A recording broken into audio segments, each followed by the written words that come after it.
ప్రకాశం జిల్లా దర్శి నియోజకవర్గంలో ration mafia విచ్చలవిడిగా చెలరేగిపోతున్నారు. మమ్మల్ని ఆపేదేవడ్రా అనే విధంగా పేద ప్రజలకు ప్రభుత్వం అందించే రేషన్ బియ్యాన్ని పేదలకు చేరకుండానే అధికారుల అండదండలతో రైస్ మిల్లులకు తరలించి సొమ్ము చేసుకుంటున్న కొందరు రేషన్ డీలర్లు, రేషన్ మాఫియా ప్రతి నెల 1వ తేదీ నుంచి 15వ తేదీ వరకు రేషన్ డీలర్లు ప్రజలకు రేషన్ సరఫరా చేయాల్సి ఉండగా 4వ తేదీ నుండే రేషన్ మాఫియా చేతుల్లోకి తరలిస్తున్న పరిస్థితులు దర్శి నియోజకవర్గంలోని ముండ్లమూరు, దొనకొండ, కురిచేడు, తాళ్లూరు మండలంలో రేషన్ బియ్యంను దర్శి పట్టణంలోని ఓ పరిధిలో రైస్ మిల్లులను తరలించి సొమ్ము చేసుకుంటున్నారు. ప్రతి నెల 15వ తేదీ వరకు ప్రజలకు సరఫరా చేయాల్సిన రేషన్ డీలర్లు 4వ తేదీ నుంచే నల్ల బజారుకు తరలిస్తూ డీలర్లు అయితే పేద ప్రజలకు రేషన్ ఇవ్వకుండా రేషన్ లేవు, అయిపోయాయని, బియ్యం లేవు, డబ్బులు తీసుకొని పోండి అంటూ పేద ప్రజల చేతుల్లో కేజీకి 5 రూపాయల నుండి 10 రూపాయల వరకు బలవంతంగా వారి చేతుల్లో పెట్టి పంపిస్తూ రేషన్ కావాలని అడిగిన వారిని మీకు రేషన్ కార్డులు కూడా లేకుండా చేస్తామని బెదిరింపులకైతే దిగుతున్నారంటే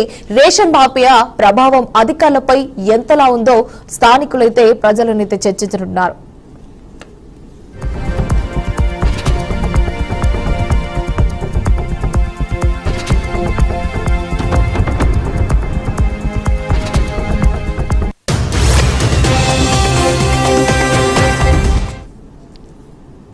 చేసేదేమీ లేక ఎక్కడ రేషన్ కార్డులు మాఫీ చేస్తారో అన్న భయంతో పేద ప్రజలు వారు ఇచ్చే 5దో 10దో పుచ్చుకొని వెళ్లవలసి వస్తుందని కార్డుదారులు ఆవేదన వ్యక్తం చేస్తున్నారు. డీలర్లు 20 రూపాయల వరకు అమ్ముకొని వారి జేబులు నింపుకుంటున్నప్పటికీ స్థానిక అధికారులు మాత్రం వారు ఇచ్చే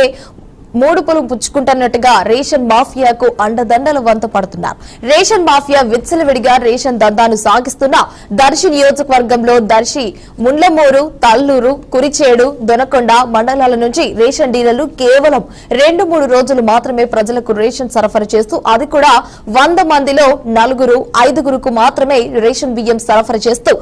4వ తేదీ నుండే దర్శి పట్టణ పరిధిలోని ఓ రైస్ మిల్లుకు తరలించి సొమ్ము చేసుకుంటున్నారు రేషన్ దళారులు. ఆ రైస్ మిల్లు నుండి పాలిష్ పట్టి లారీలలో కృష్ణపట్నం పోర్టుకు అధికారుల అండదండలతో తరలించి ఎల్లలు దాటించి సొమ్ము చేసుకుంటున్నారు. రాష్ట్ర ముఖ్యమంత్రి చంద్రబాబు నాయుడు అక్రమ రేషన్ తరలించే వారిపై పీడీ యాక్ట్ కేసులు నమోదు చేస్తామని తెలిసినప్పటికీ కూడా రేషన్ మాఫియాదారులకు మాత్రం ఏమాత్రం భయం లేకుండా అధికారుల అండదండలతోనే వారు పేదల నోటి కాడి బియ్యాన్ని తన్నుకుపోతున్నారని కూడా ఇప్పటికైనా జిల్లా అధికారులు విచారణ జరిపి రేషన్ మాఫియాదారులపై అదేవిధంగా వారికి అండగా ఉంటున్న